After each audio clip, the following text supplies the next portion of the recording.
অবশেষে পশ্চিমবঙ্গের মুখ্যমন্ত্রী হিসাবে শপথ নিলেন শুভেন্দু অধিকারী এবং শপথ নিয়েই ভারত বাংলাদেশের যে একটি বৈরিতা ছিল তিস্তা চুক্তি এবং গঙ্গা চুক্তি, সেই দুটি চুক্তি সম্পর্কে তিনি বাংলাদেশকে সুসংবাদ দিলেন। অবশ্য বাংলাদেশও ভারতের সকল শর্ত মেনে নিলেন। আমরা দেখলাম বাংলাদেশের পররাষ্ট্রমন্ত্রী ডক্টর খলিলুর রহমান ভারত সফর শেষে যখন বাংলাদেশে ফিরলেন, তারপরেই দেখলাম যে শিরিন শারমিন চৌধুরীর মতন মানুষের জামিন হয়ে গেল। এছাড়াও আওয়ামী লীগের হেভিওয়েট অনেক প্রার্থী এবং নেতাকর্মীদের জামিন হচ্ছে। সবচেয়ে বড় কথা হলো চিন্ময় প্রভুর জামিন নিয়ে যে বিতর্ক ছিল, যেই চিন্ময় প্রভুকে বাংলাদেশের সন্ত্রাস দমন আইনে গ্রেপ্তার করে ডক্টর ইউনূসের আমল থেকে এখন পর্যন্ত জেলে রাখা হয়েছিল, শেষ পর্যন্ত সেই চিন্ময় প্রভু তারও জামিন হয়ে গেল। তো পশ্চিমবঙ্গের মুখ্যমন্ত্রী হিসাবে শুভেন্দু অধিকারী শপথ নিতেই বাংলাদেশের এই হিমশিম ব্যাপার। আপনারা কি ভুলে গেছেন আমাদের বাংলাদেশিদের সেই যে স্লোগান, দিল্লি না ঢাকা, ঢাকা ঢাকা? ভুলে গেলে চলুন একবার স্মরণ করে দেই।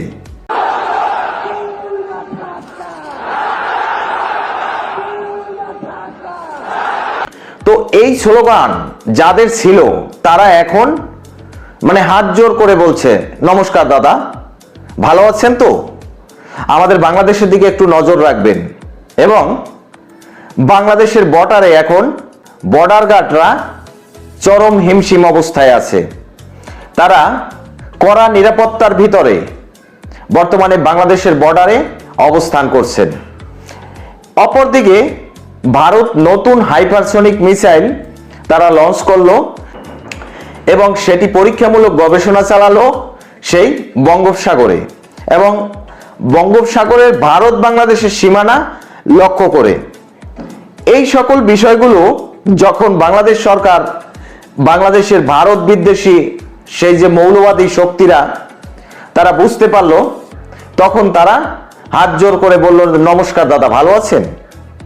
তো এই সকল বিষয়গুলো নিয়ে বিস্তারিতভাবে আলোচনা করব। ভিডিওটি মনোযোগ সহকারে ধৈর্য ধরে কন্টিনিউ করুন এবং শেষ পর্যন্ত দেখার পরে যদি ভিডিওটি ভালো লাগে তাহলে লাইক দিয়ে চ্যানেলটা সাবস্ক্রাইব করবেন এবং কমেন্ট করে আপনার মূল্যবান মতামত জানিয়ে যাবেন। বলছিলাম দর্শক, ভারত বাংলাদেশের নতুন সম্পর্ক। মুখ্যমন্ত্রী হিসেবে শপথ নিয়ে শুভেন্দু অধিকারী বাংলাদেশের সাথে যেই সকল চুক্তি নিয়ে দীর্ঘদিন বাংলাদেশ ঝুলন্ত অবস্থায় ছিল, সাবেক মুখ্যমন্ত্রী মমতা বন্দ্যোপাধ্যায় তিনি যেই সকল চুক্তিগুলো নিয়ে বাংলাদেশকে নাকানি চুপানি খাওয়াচ্ছিলেন, সেই তিস্তা চুক্তি, সেই গঙ্গা চুক্তি, সেগুলোর বিষয় তিনি খোলাসা করে দিলেন যে বাংলাদেশের সাথে অনতিবিলম্বে তিস্তা চুক্তি এবং গঙ্গা চুক্তি ভারত করে নেবে। এগুলো হলো ভারতের পক্ষ থেকে গ্রিন সিগন্যাল। অপরদিকে বাংলাদেশের পক্ষ থেকে যে ধরনের গ্রিন সিগন্যাল দিলেন সরকার, চমকে গেল বাংলাদেশের মৌলবাদী শক্তিরা যে ভারতের সকল শর্ত মেনে নিচ্ছে সরকার। আওয়ামী লীগের হেভিওয়েট নেতাদের জামিনে মুক্তি দিয়ে দিচ্ছে এবং যেই সকল নেতাকর্মীরা দীর্ঘদিন ধরে জেলখানায় বন্দী ছিলেন, জামিন হলেও জেলখানার দরজা থেকে বাইরে আসতে পারছিলেন না, এক মামলায় জামিন হলে আর এক মামলায় জেলখানার গেটে বসেই গ্রেপ্তার হচ্ছিলেন, সেই গ্রেপ্তার খেলা বন্ধ হয়ে গেছে বাংলাদেশে। এমনকি সেই যে বহুল আলোচিত চিন্ময় প্রভু, তারও জামিন হয়ে গেল।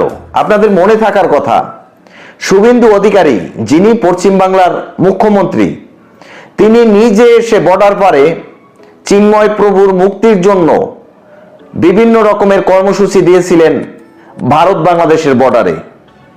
সেখানে ভারতে অবস্থিত বাংলাদেশি দূতাবাসের সামনে তারা বিভিন্ন রকমের বিক্ষোভ প্রদর্শন করেছিলেন। এছাড়াও বাংলাদেশের দীপু দাস হত্যাকাণ্ডের, আপনাদের মনে থাকার কথা যে দীপু দাসকে কিভাবে জ্যান্ত আগুনে জ্বালিয়ে পুড়িয়ে দেওয়া হয়েছিল সেই ঘটনা, এই সকল হত্যাকাণ্ড নিয়েও শুভেন্দুর ছিল কড়া বার্তা। এখন সেই শুভেন্দু যখন পশ্চিমবঙ্গের মুখ্যমন্ত্রী হয়ে গেল, তখন বাংলাদেশ সরকারের টনক নড়ে গেল। বাংলাদেশের সেই মৌলবাদী শক্তিরা আজকের হাত জোর করে বলছে, দাদা কেমন আছেন, ভালো আছেন তো, শরীর স্বাস্থ্য ভালো তো দাদা, আমাদের দিকে একটু নজর রাখবেন। তো এই যে মাথা নোয়ানো কথা, এই যে দাদা কেমন আছেন, কোথায় গেল? দিল্লি না ঢাকা? এখন বাংলাদেশ ভারতের কাছ থেকে তেল কিনবে, কারণ হরমুজ প্রণালী বন্ধ। রাশিয়া থেকে বাংলাদেশ সরাসরি তেল কিনতে পারছে না, কারণ সেই যে মুরিদ ইউনূস সরকার, তিনি এমন একটি চুক্তি আমেরিকার সাথে করে গেছেন, যেই সকল দেশের উপরে আমেরিকার স্যাংশন লাগানো আছে, সেই সকল দেশ থেকে বাংলাদেশ কোনো রকমের কোনো আমদানি রপ্তানি করতে পারবে না। এখন দেখুন, রাশিয়া ইউক্রেন যুদ্ধের পরে রাশিয়ার উপরে আমেরিকার স্যাংশন আছে, বাংলাদেশ রাশিয়ার কাছ থেকে তাই তেল কিনতে পারবে না। এই জন্য বর্তমান সময় ভারতের কাছেই তেল কিনতে যেতে হলো বাংলাদেশকে। এছাড়াও চাল, ডাল, আটা, ময়দা, চিনি, নিত্য প্রয়োজনীয় যেই সকল জিনিসগুলো আছে, এগুলো তো আর আপনি আমেরিকা থেকে আনতে পারবেন না, ইউরোপ থেকে আনতে পারবেন না, পাকিস্তানও আপনাকে দিতে পারবে না, কারণ পাকিস্তান নিজেরাই তো না খেয়ে মরে, তারা কিভাবে দেবে? তো এগুলোর জন্য আমরা কার উপরে নির্ভরশীল? ভারতের উপরে।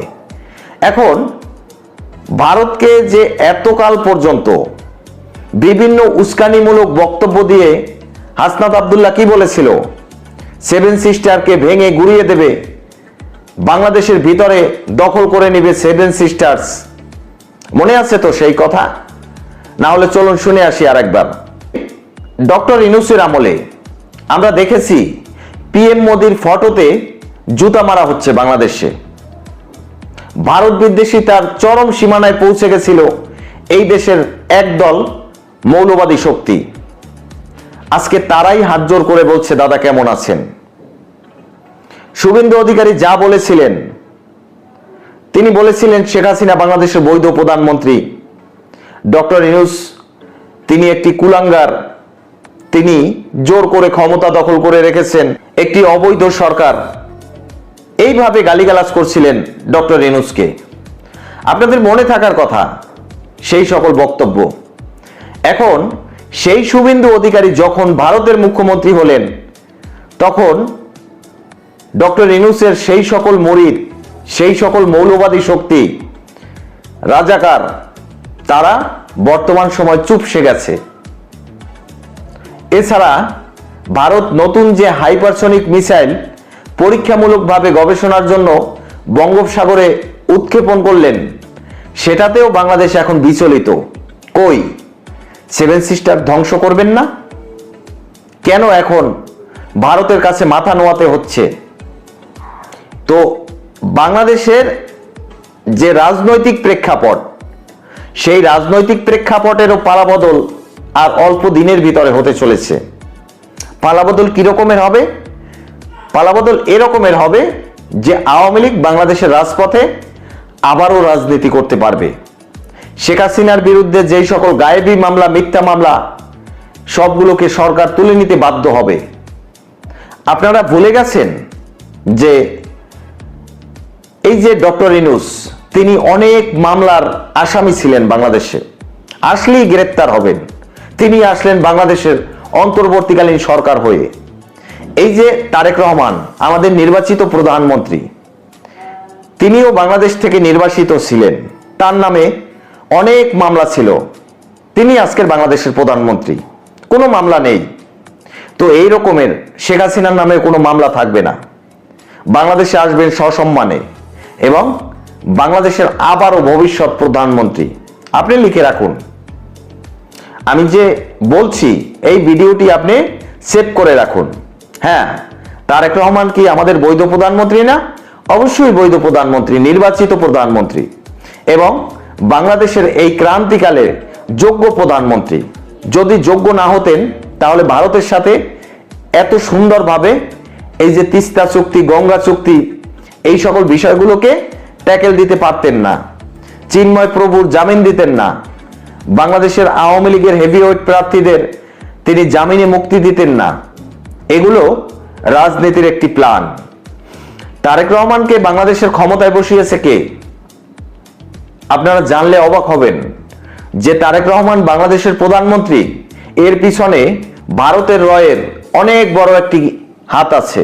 কারণ আমেরিকা চেয়েছিল জামাতকে ক্ষমতায় আনতে এবং বাংলাদেশকে দ্বিতীয় পাকিস্তান হিসাবে প্রতিষ্ঠিত করতে।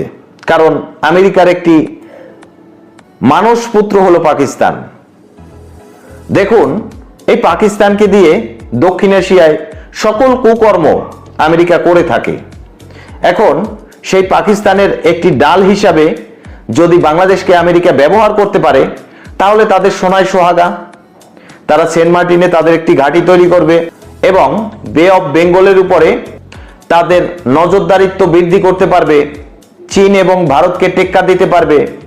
এই সব কিছু ছিল আমেরিকার প্ল্যান। কিন্তু ভারত আমেরিকার এই প্ল্যানকে তছনছ করে দিলেন। তারেক রহমানকে বাংলাদেশের প্রধানমন্ত্রী হিসেবে সেই লন্ডন থেকে ফিরিয়ে আনলেন।